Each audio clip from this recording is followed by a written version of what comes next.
Por derecho público, tenemos al derecho constitucional, que regula la estructura, facultades y relaciones de los órganos estatales entre sí y con los particulares.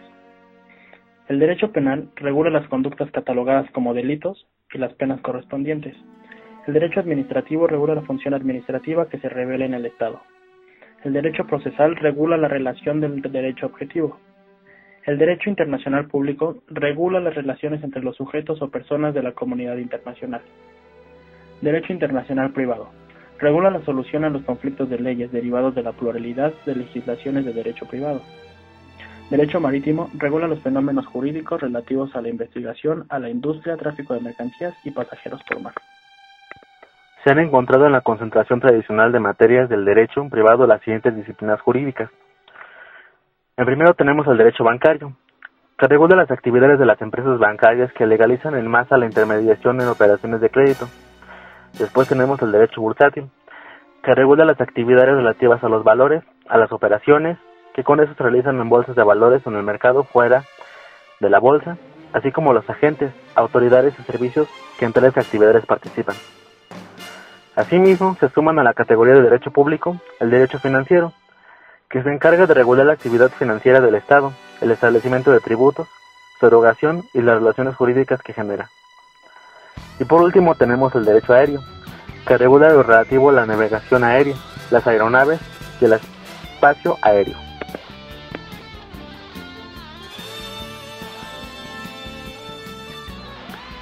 Derecho social. Ciertos autores buscan superar la división tajante entre lo jurídico público y lo jurídico privado, y ubican al derecho del trabajo en una nueva dimensión que no cabe en los moldes tradicionales, el derecho social. Este derecho contemplaría aquellas materias encargadas de regular las relaciones que operan en agrupamientos de personas que protagonizan un papel importante dentro de la vida del Estado, tales como los empresarios, los trabajadores o los campesinos. Se ubican dentro del derecho social, derecho del trabajo, regula las relaciones obrero-patronales, derecho agrario, regula las relaciones sociales y económicas de los sujetos que intervienen en la actividad agraria, derecho de la seguridad social, regula los instrumentos estatales para satisfacer necesidades sociales, individuales y colectivas. Derecho económico, regula la acción del Estado sobre el desarrollo económico y social de un país. El derecho turístico, se encarga de regular las relaciones entre el turista, los prestadores de servicios y el Estado.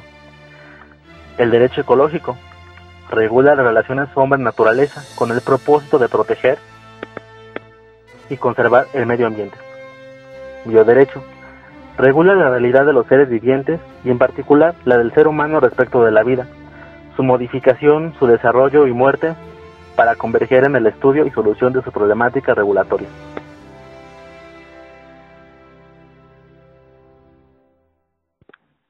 La costumbre. Se constituye gracias a la repetición de acciones al interior de una sociedad que, dada su reiteración, aceptación y permanencia, van adquiriendo fuerza normativa, pero debe distinguirse la costumbre de los hábitos, ya que no todo comportamiento repetido genera una norma, ni toda norma lleva a convertirse en costumbre jurídica. Es necesario que una costumbre se incorpore al sistema de normas que constituyen el derecho para que pueda convertirse en una costumbre jurídica. A esta se le asignan dos elementos constitutivos esenciales: la duración y repetición de una conducta en el tiempo, así como la opinión generalizada respecto de la obligatoriedad jurídica de esa conducta.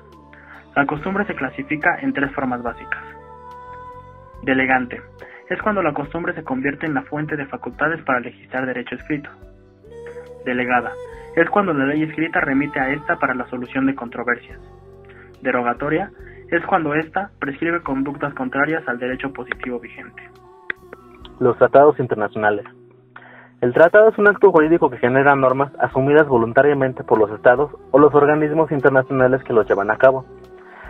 A los tratados internacionales se les entiende como el acuerdo internacional escrito celebrado entre estados y regido por el derecho internacional. Algunos tratados se limitan a regular solamente cuestiones intergubernamentales, a diferencia de otros que sí trascienden a los ciudadanos de los estados.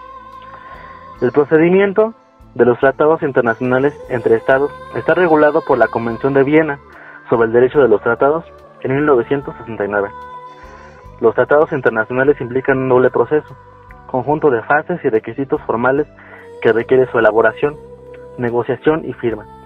Esto regido por el derecho y la costumbre internacionales, conjunto de etapas que implica el reconocimiento y la validación de ese acuerdo internacional por el derecho positivo de cada Estado. Normas jurídicas individualizadas. Estas normas se elaboran a través de actos que implican un proceso formal denominado legislativo. Esto ocurre en resoluciones administrativas, en sentencias u otras resoluciones judiciales, así como en los actos jurídicos de los que se derivan normas jurídicas. Estas normas jurídicas, a diferencia de los tratados internacionales, la ley y la costumbre, solo se dirigen a personas jurídicas determinadas, es decir, no se aplican de manera general. Las normas jurídicas individualizadas, al pertenecer al sistema jurídico, gozan de validez y así el derecho asegura la eficacia de sus normas y así puede hacer coercible su cumplimiento. Fuentes formales indirectas. La función de estas normas no es la de generar normas jurídicas, como las directas, sino que coadyuvan en la formulación de dichas normas, orientando, interpretando e integrando la jurisprudencia. Es la fuente formal e indirecta más importante, ya que cumple una doble función. Por un lado debe generar normas jurídicas en sentido escrito y también debe ser coadyuvante, tanto de la formación, así como de la aplicación de normas jurídicas. Los contenidos jurídicos que forman la jurisprudencia son directrices que surgen como resultado de la aplicación del derecho por parte de los tribunales, donde se confrontan las leyes con la realidad, y en algunos casos la ley no puede regular situaciones concretas que se presentan en la práctica y que el legislador no pudo prever. En estos casos los tribunales deben resolver mediante la interpretación del sentido de la ley o la elaboración de criterios de resolución de casos en los que la ley es ausente. Cada sistema jurídico establece el proceso para la elaboración de la jurisprudencia, a qué tribunales o jueces le queda encomendada, la jerarquía de esta, así como el enlace y los efectos específicos de su aplicación. Los precedentes judiciales conforman la base sobre la que jueces y abogados sustentan sus resoluciones y demandas. De este modo, se considera que mientras prevalezcan las causas o supuestos utilizados para que la autoridad judicial fallara en algún sentido, el juez tiene la obligación de seguir tomándolos en cuenta mientras los criterios de equidad y justicia sigan siendo vigentes. Esta doctrina se designa del latín, que significa respetar lo decidido y no cuestionar los puntos ya resueltos, y tiene como sustento 4 principios. Igualdad. El aplicar la misma regla en casos análogos redunda en igualdad. Previsibilidad. Un respeto consistente al principio del precedente contribuye a anticipar el contenido de futuros fallos, otorgando así mayor seguridad jurídica. Economía. Al usar criterios ya establecidos se ahorra tiempo y energía. Respeto. Adherirse a criterios ya emitidos evidencia consideración a la sabiduría y experiencia de los jueces anteriores. Los principios generales del derecho. Estos principios son el conjunto de criterios orientadores insertos en todo sistema jurídico que buscan dirigir e inspirar al legislador, así como suplir las ausencias de la ley en ciertos casos. Estos principios se presentan como una fuente formal indirecta, ya que sus procedimientos no generan normas o precedentes jurídicos, más bien coadyuvan en la aplicación de normas jurídicas. Cada legislador decidirá el papel o la fuerza vinculante de los principios y a cuáles es jurídicamente válido recurrir. Los principios generales del derecho implican no solo las reglas de ordenamiento jurídico, sino también a los valores que, como fuente del derecho, sirven como inspiración para el legislador y el juzgador, entre los que se encuentran la libertad, la vida y la dignidad humana. Para Ronald Dworkin, los sistemas jurídicos necesitan no solo de normas jurídicas, sino también de principios, que sin ser normas son determinantes para la solución de casos particulares.